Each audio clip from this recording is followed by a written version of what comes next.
दोस्तों अभी कुछ दिन पहले भारत के प्रधानमंत्री नरेंद्र मोदी जी का पंजाब दौरा था, जिसमें सुरक्षा चूक के चलते उनका काफिला काफी देर तक फ्लाईओवर पर रुका रहा। जहां पर यह काफिला रुका था वहां से पाकिस्तान की दूरी महज 20 किलोमीटर थी। प्रधानमंत्री मोदी का काफिला 3 स्टेप में पंजाब के फिरोजपुर पहुंचने वाला था। प्रधानमंत्री मोदी दिल्ली से भटिंडा प्लेन के जरिए पहुंचे थे और भटिंडा से हुसैनीवाला हेलीकॉप्टर से जाने वाले थे। यह वही हेलीकॉप्टर MI-17 था जिसका अभी कुछ दिन पहले क्रैश हुआ और उसमें भारत के पहले CDS विपिन रावत जी शहीद हो गए थे। लेकिन मौसम खराब होने की वजह से बाई रोड ही उनका काफिला निकल पड़ा। उनके काफिले के अगल बगल केवल ब्लैक सूट ड्रेस में कमांडो नजर आ रहे थे, जिनको स्पेशल फ्रंटियर ग्रुप यानी कि SPG के नाम से जाना जाता है, जिनके चश्मे से लेकर जूते तक सभी काले रंग के होते हैं। इस काले रंग के पीछे भी एक गहरा रहस्य छुपा हुआ है। SPG के कुछ कमांडो के हाथों में एक राइफल होती है, कुछ खाली हाथ होते हैं और प्रधानमंत्री के अगल बगल जो सबसे नजदीक होते हैं उनके हाथों में एक बैग होता है। प्रधानमंत्री मोदी देश के इकलौते ऐसे व्यक्ति हैं जिन्हें SPG की सुरक्षा मिली हुई है। अब से 2 साल पहले तक भारत के पूर्व प्रधानमंत्री को भी SPG की सुरक्षा मुहैया कराई जाती थी, लेकिन 2 साल पहले SPG एक्ट में संशोधन किया गया, जिसके बाद अब SPG की सुरक्षा केवल मौजूदा प्रधानमंत्री को ही प्राप्त होगी। दोस्तों आपको ये जानकर हैरानी होगी कि भारत के मौजूदा प्रधानमंत्री यानी कि नरेंद्र मोदी जी की सुरक्षा में हर दिन 1.17 करोड़ रुपए का खर्च आता है। प्रधानमंत्री मोदी जब भी अपने आवास से बाहर निकलते हैं उनके काफिले में उनके साथ कई गाड़ियां होती है। प्रधानमंत्री मोदी बुलेट प्रूफ कार में सवार होते हैं जिसका नाम मर्सिडीज मेबेक S650 है, जिसको दुनिया भर में VIP के लिए प्रोटेक्टेड वाहनों में सबसे ऊपर माना जाता है और ये बुलेट प्रूफ के साथ ब्लास्ट प्रूफ भी है। उनके साथ 2 आर्म्ड गाड़ियों के साथ 9 हाई प्रोफाइल गाड़ियां भी शामिल होती है इस काफिले में। इन सबके अलावा एम्बुलेंस और जैमर भी होता है। PM के काफिले में डमी कार भी चलती है। जब प्रधानमंत्री मोदी का काफिला बाई रोड चलता है तो उनके काफिले में 35 से 40 गाड़ियां होती है।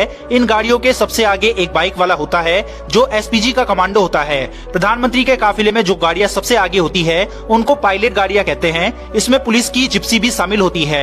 इस काफिले में जो पायलट गाड़ियां होती है वो प्रधानमंत्री के काफिले से तकरीबन 3 से 5 किलोमीटर आगे होती है, जिनका काम ट्रैफिक व्यवस्था को देखना होता है। जब भी प्रधानमंत्री या राष्ट्रपति का काफिला सड़क पर निकलता है तो ट्रैफिक को पूरी तरह से रोक दिया जाता है। प्रधानमंत्री के काफिले में करीब 100 जवान शामिल होते हैं और ये SPG कमांडो होते हैं जो पल भर में किसी भी सुरक्षा चूक को पकड़ लेते हैं।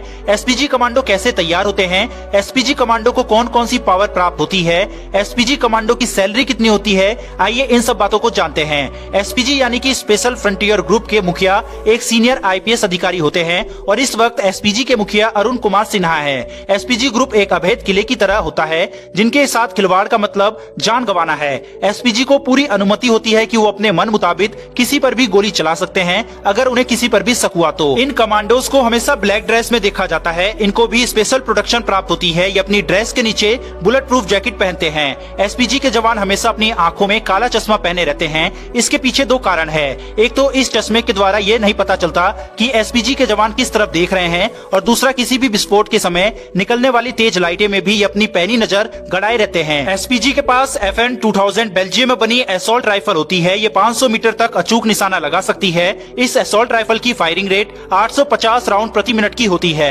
अर्थात इससे 1 मिनट में 850 गोलियां दागी जा सकती है। इसके अलावा इनके पास FN हैंडगन भी होती है। इसका भी निर्माण बेल्जियम के द्वारा ही किया गया है। इसकी रेंज 50 मीटर की होती है। ये सेमी ऑटोमेटिक गन होती है। SPG इसके अलावा ऑस्ट्रिया में बनी एक पिस्टल का भी इस्तेमाल करते हैं जिसके ग्लॉक 19 हैंडगन के नाम से जाना जाता है। इन सबके अलावा किसी विषम परिस्थिति में SPG कमांडरों के पास हमलावर को बहुत कम समय में मार गिराना होता है, तो इसके लिए SPG कमांडरों के पास FN P90 नाम की एक सब मशीन गन भी होती है। इसकी फायरिंग रेंज असॉल्ट राइफल से कम होती है।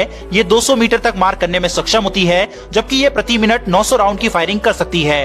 हथियारों के अलावा SPG कमांडरों के पास एक ब्लैक रंग का बैग भी होता है। गोलीबारी होने पर यह प्रधानमंत्री के सामने फैला दिया जाता है। इसके पीछे रख PM को किसी भी मुश्किल घड़ी में सुरक्षित निकाल लिया जाता है। अब आपकी जानकारी के लिए बता दें कि अमेरिका और रूस के राष्ट्रपति के भी साथ चलने वाले कमांडरों के हाथ में एक बैग होता है और इस बैग में एक ऐसी मशीन होती है जो न्यूक्लियर अटैक की जानकारी देती है और इस बैग के जरिए रूस और अमेरिका के राष्ट्रपति न्यूक्लियर रूम को मैसेज देते हैं कि क्या उनको भी जवाबी कार्रवाई में न्यूक्लियर अटैक करना है या नहीं। भारत में प्रधानमंत्री की सुरक्षा के लिए बनाए गए SPG की 4 ब्रांच है। पहली ब्रांच का काम प्रधानमंत्री की सुरक्षा करना होता है। इनका काम कई हिस्सों में बटा होता है। इनके द्वारा ही किसी भी दौरे से पहले स्थान की रेकी की जाती है।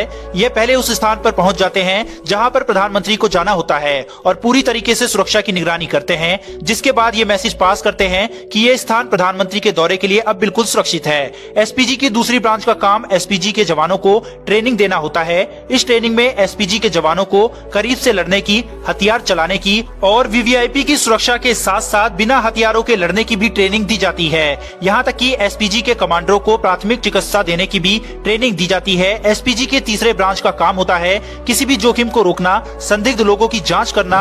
एसपीजी के चौथे ब्रांच का काम होता है फाइनेंस ड्यूटी और हथियारों की खरीदारी से जुड़े काम करना। इन्हीं के द्वारा यह होता है कि प्रधानमंत्री की सुरक्षा में उपयोग होने वाले कौन कौन से हथियारों को शामिल किया जाएगा। दोस्तों, आपको बता दें कि अक्टूबर 1984 में प्रधानमंत्री इंदिरा गांधी की हत्या के बाद यह तय किया गया कि एक विशेष समूह को प्रधानमंत्री की सुरक्षा का दारोमदार संभालना चाहिए। इसके बाद एसपीजी के गठन की प्रक्रिया शुरू हुई। 30 मार्च 1985 को भारत के राष्ट्रपति ने कैबिनेट सचिवालय के तहत एक यूनिट के लिए 819 पदों का निर्माण किया। इसे नाम दिया गया स्पेशल फ्रंटियर ग्रुप, यानी कि